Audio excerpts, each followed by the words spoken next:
Welcome to the channel. In this video, we're going to be taking a look at Community Report 36 for Workers and Resources Soviet Republic.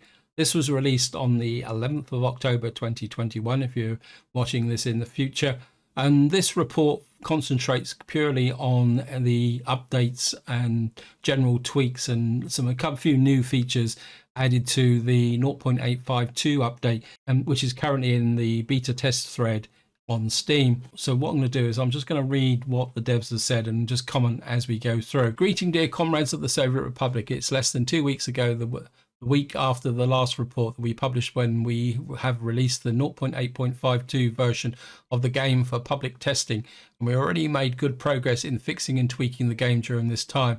We have released 3 updates since then, and the changelog is quite extensive. Now we would like to go through some of the points in the report, as it may be good to provide further explanation about these changes and fixes. The main focus is still on GUI tweaking, though we really appreciate your feedback. And we've got a nice picture of a train now. I think this relates to the paragraph underneath, so I'm just going to read that first and then we'll come back to it. Let us start with something new. We've added switches to rails and barrier models at dead ends of roads, pathways and rails. You can see them in these pictures and take it as work in progress, because we need your feedback and there can be some tweaking for this in the near future. It is a visual change, and it should not affect gameplay, but it may look weird in certain situations, even if it looks good in simple setups. It's complicated junctions that may not be so, and it needs some tweaking based on feedback if anything new is added to the game. And you can just see here from the pictures, in fact this one looks like it's actually got switches there. Actually, let's just take a quick look at this picture here. Yeah, you can see that there's actually buffers now. I think buffers are quite useful, because one thing it will do is if you make a mistake, especially with laying out tracks, if you haven't made a complete connection, what you will get is a buffer appearing to indicate the track's not complete. I'm just wondering if that is a switch there to say that the track is actually divided. Interesting. Anyway, let's just move on, because there's a lot to go through. As we mentioned at the beginning, there is quite a bit of tweaking for the GUI based on your feedback. We've added a few options how you can customize your panels. You can now auto hide the left panel and the construction panel at the bottom. Also, you can change the scale of bottom level 1 and 2 menus. We've also moved the small window in which you adjust the way how you build stuff on the right bottom corner above the minimap. And it's possible to move the bottom panel to below the top panel now. Then we disabled the Control G function, as it was replaced with the G key. This now hides not only your GUI, but also hides your cursor, yellow highlight selections and blueprint outlines of planned buildings. This should give you ways to take better screenshots and videos from your Republic. Let's just take a look at this picture below. So what they're saying is that they've moved this panel down to the bottom, and it looks like we'll be able to close that properly. So this will be a panel that we can actually open, rather than before it was like floating above this menu when it was at the bottom. I have to admit, I do like the idea of having this build menu across the top here. The real big factor is going to be is how much of it drops down when you're building. Because one thing I found with the menu across the bottom was having to look down at it, and the bottom of the screen is generally normally below my eye line. Oh, it says construction tab on top, so it's just showing the options that you can switch on. And I think when I do go back to taking a look at the update, I think I will try the menu at the top, because I think it appeals to me. I like things to be in my line of sight. But of course, the other factor is going to be is if you open the quick menu underneath it, it will take up a little bit of extra space on the top. Then we took some time to adjust the government loyalty, because the feedback we got, it seemed to be too insignificant for some players to bother with. So we've raised the impact of government loyalty on the overall performance of your economy. Interesting. Low loyalty will now affect birth rate based on your difficulty setting. This is unsatisfied citizen reaction level. Low loyalty will now decrease the productivity of your workers, even if they are happy and healthy. Oh, that could be very interesting, especially when you're first starting out, because you need productivity. And high loyalty will boost it beyond the 100%, depending further on happiness, satiety, and health. Wow. Now that could be a target worth aiming for. Very low loyalty, less than 30%, will decrease the happiness of your citizens instantly based on your difficulty settings. I'm not sure what that actually means, and I'm a bit worried about the word instantly, because I wouldn't like to see the happiness just plunge the same way as it does with, say, heating, because that could be potentially very devastating. And this is, we've also added code that allows you to reset government loyalty if you open an older save, and a new reset randomized government loyalty button in the cheat menu.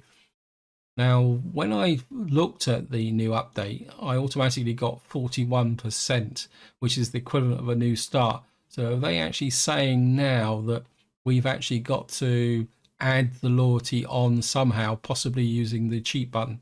I'm going to need to look at that, because if any of you watch my channel, you'll be aware that I've got 2 series which I want to carry on through this update.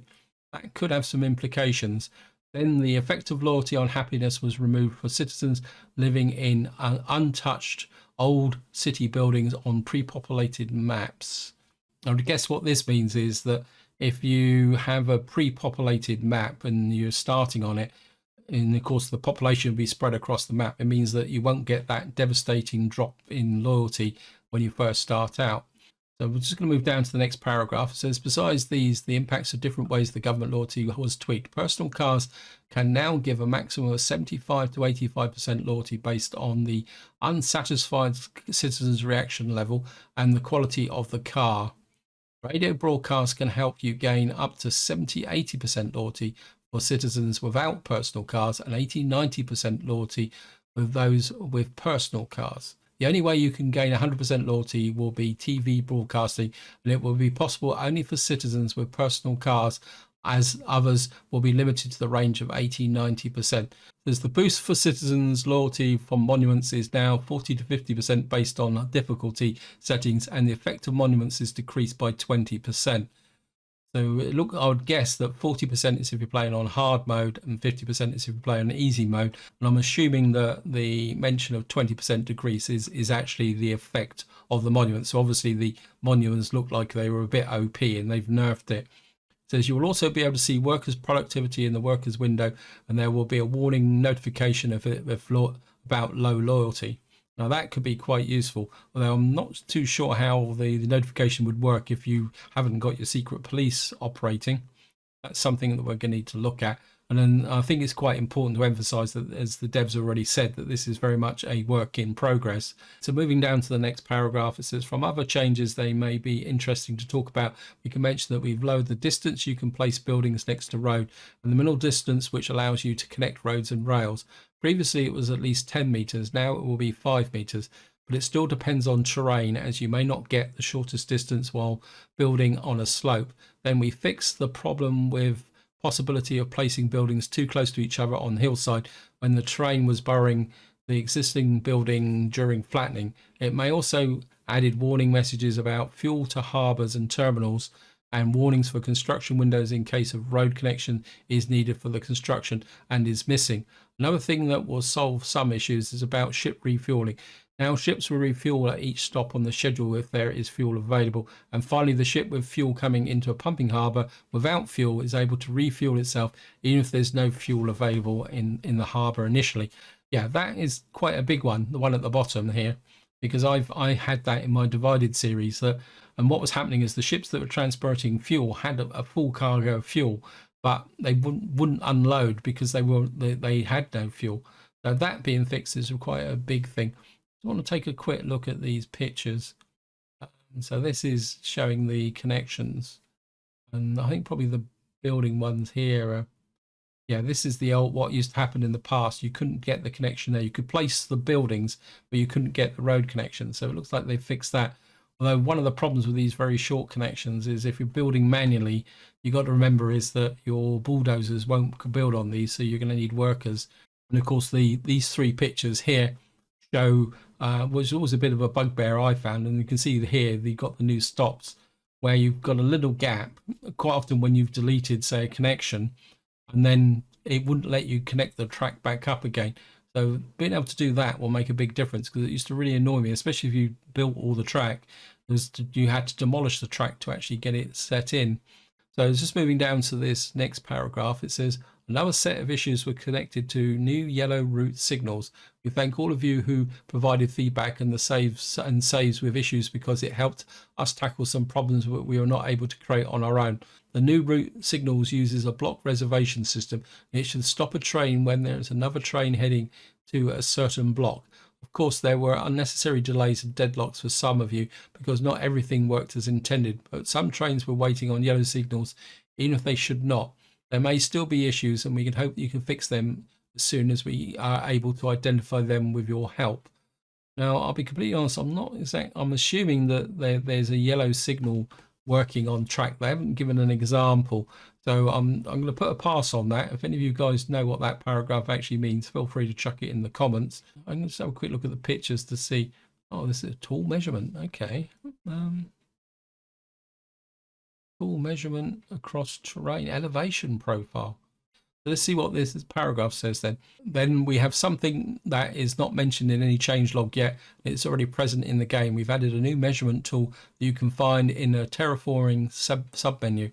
It can measure distance, elevation, cursor height with it, and it can help you plan better. We'll remove the need for using workarounds in GUI, more options to measure the objects and areas of your map, and it'd be quite easy to use, and it shows you the most of the information you need. Wow, now that is a big change. We're just going to go back into it. Yeah, it says air distance, ground height. Oh, wow. Now that is really significant, because well, what I tend to use is power substations for measuring, but the ability to measure this quite accurately, especially this, I like this measurement tool here, especially the elevation, because it gives you an idea of the type of terrain you're crossing over as well.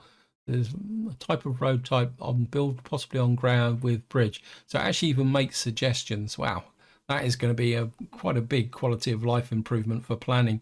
So what I'm going to do now is just run through the final program. The last 2 weeks were really productive and helped us move forward a lot. We have still some time before the deadline is stable version release, so we will use that to deal with other issues and improve the game before we release it for players who are not interested in testing the new features earlier. We hope you will succeed, and then we may start focusing on the next update and bringing more information and news about that. Until then, we wish you success and happiness with your lives, and stay tuned for the next report. Well, I'll be completely honest, that for an update on the update is quite substantial. There's some really nice changes in here. The one thing that does make me a little bit kind of twitchy is the section on loyalty. Now, if any of you follow the channel, you'll be aware that I was considering going to the new update. I think what I'm going to need to do is take a look at these changes in the context of my Seven Crosses series, just because I don't really want to destroy the other series. I think I may need to rethink my plans a little bit with respect to moving to the new update. But this is where I'm going to leave it. Hope you enjoyed the episode. Hope you found it interesting. And until next time, whatever you do, enjoy your gaming.